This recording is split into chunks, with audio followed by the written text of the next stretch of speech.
Evening shadows were slowly spreading over the grey paths of the village. The last rays of the sun were scattering flickering light on the rooftops. Hamza was a hard-working young man whose life revolved around his elderly mother, Shafkat Bibi. Shafkat Bibi had a lifetime of pain in her eyes and a light of patience on her face. Her health was deteriorating day by day, but Hamza did not have enough money to buy medicine. That day too, Hamza had gone out for work early in the morning. The heat and the intensity of fasting had exhausted his body, but the desire to bring a smile to his mother's face did not let him give up. Evening was approaching. The time for breaking the fast was approaching, and Hamza had only a small piece of bread and a bottle of water that he was going to share with his mother. As he was returning home, an old man appeared on the road. Like, share, comment, and subscribe. Burnt by the sun, exhausted and thirsty. He asked for help in a weak voice. "Son, water, give me some water." Hamza stopped, his eyes fixed on his water bottle. He knew that this water was also necessary for his mother, but a soft heartbeat compelled him. He handed the bottle to the old man, and the thirsty man took a few sips and began to pray. "May Allah make your fate easy, son. This water saved my life." Hamza smiled but felt an unknown uneasiness in his heart. Upon reaching home, he had a simple iftar with his mother. The mother raised her weak hand and prayed, "O Allah, protect my son from all difficulties, make his hard work fruitful, and accept his prayers." The night was deep, but Hamza's eyes were not sleepy. The next day, his mother's condition worsened. Now time was short and the need was great. Hamza, in a state of helplessness, intends to go to the city to buy medicine, but his pocket is empty. Hamza was anxious to see his mother's deteriorating condition. His steps were fast, but the burden in his heart was so heavy that it was as if the ground was getting harder with each step. He reached the small market in the village where people were busy preparing for iftar. There was a splendor everywhere, but a mist of sadness was in Hamza's eyes. Upon reaching the medicine shop, he asked the shopkeeper the price, but his steps trembled when he heard the money. There were only a few coins in his pocket. Hamza pleaded, "Uncle, my mother is very sick. I am a laborer. This is all I have. Please give me the medicine. I will work and return the rest of the money."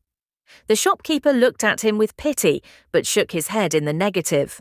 "Son, it is the month of Ramadan. I feel like helping, but I cannot give this medicine on credit." Tears welled up in Hamza's eyes, but he was not one to give up. He walked out of the shop with heavy steps and started thinking about what to do now. At that moment, a stranger, who was dressed in simple but clean clothes, approached Hamza. There was deep compassion in his eyes and a strange familiarity on his face. "Son, are you worried?" the stranger asked in a soft tone. Hamza looked back. There was silence for a moment. Then, easing the burden on his heart, he said, "My mother is sick. There is no money for medicine. I work, but today my time is short and my needs are great." The stranger took the money out of his pocket without asking any questions and handed it to Hamza. "Keep this and treat your mother. May Allah help you." Hamza was surprised. He looked me in the eye and said, "How can I thank you?" "Do you know me?" The stranger smiled and said, "No, but goodness needs no introduction. You need it today, someone else will tomorrow." Hamza quickly bought the medicine and ran home. When he reached his mother, Shafkat Bibi was semi-conscious. Hamza administered the medicine with trembling hands. After some time, Shafkat Bibi's breathing started to recover, and her eyes slowly opened. Hamza held his mother's hands and said softly, "Mum, Allah helped us, came as a strange angel and gave us money for the medicine." His mother said with a weak smile, "Son, Allah never leaves his servants alone. Maybe this is a reward for your good deeds and prayers." The next day, Hamza tried to find the stranger to thank him, but he was nowhere to be found. Hamza's quest was about to lead him to revelations that were to change his life.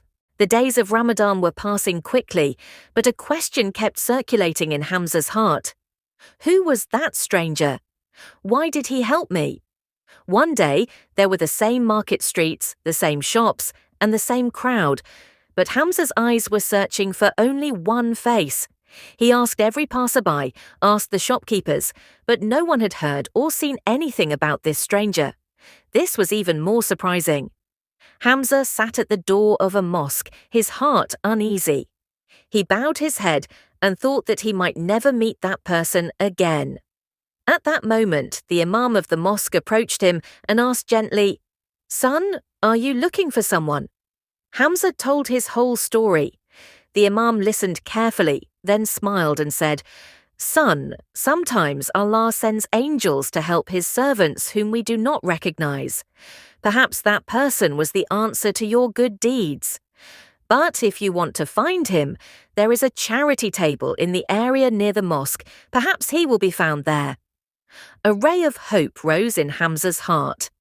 The next evening, he reached the same charity table. There, people were sitting in a row, breaking their fast, and a few volunteers were distributing food. Hamza's eyes were fixed on each face. Suddenly, his eyes stopped on one person. The same simple clothes, the same compassionate eyes. Hamza's steps moved quickly towards this person. "Sir, wait, you are the one who helped me, right?" The stranger turned, looked at Hamza and said with a slight smile, "Yes, I helped you, but the real helper is Allah." Hamza became emotional. Tears welled up in his eyes. "I want to thank you. You saved my mother's life. But who are you, and why did you help me?" The stranger took a deep breath and said, "My name is Yusuf. I was once in need myself, and one day a stranger helped me. He had said, 'Whenever someone else is in need, you help them first.' This is the real reward of kindness. I remembered that lesson. I saw the truth in your eyes. That's why you helped." Hamza was listening in surprise. Yusuf gently placed his hand on Hamza's shoulder. "Son, kindness is never wasted. Perhaps it was your truth and your mother's prayers that brought you here." Silent tears were flowing from Hamza's eyes. A strange peace was in his heart. He had already known that the greatest power in life was prayer and goodness. It was the last night of Ramadan. Hamza raised his hands to pray with his mother. "O Allah, just as you saved my mother's life and brightened my hopes, similarly awaken the light of hope in the heart of every needy person in the world." Tell us in the comment box how you liked this story.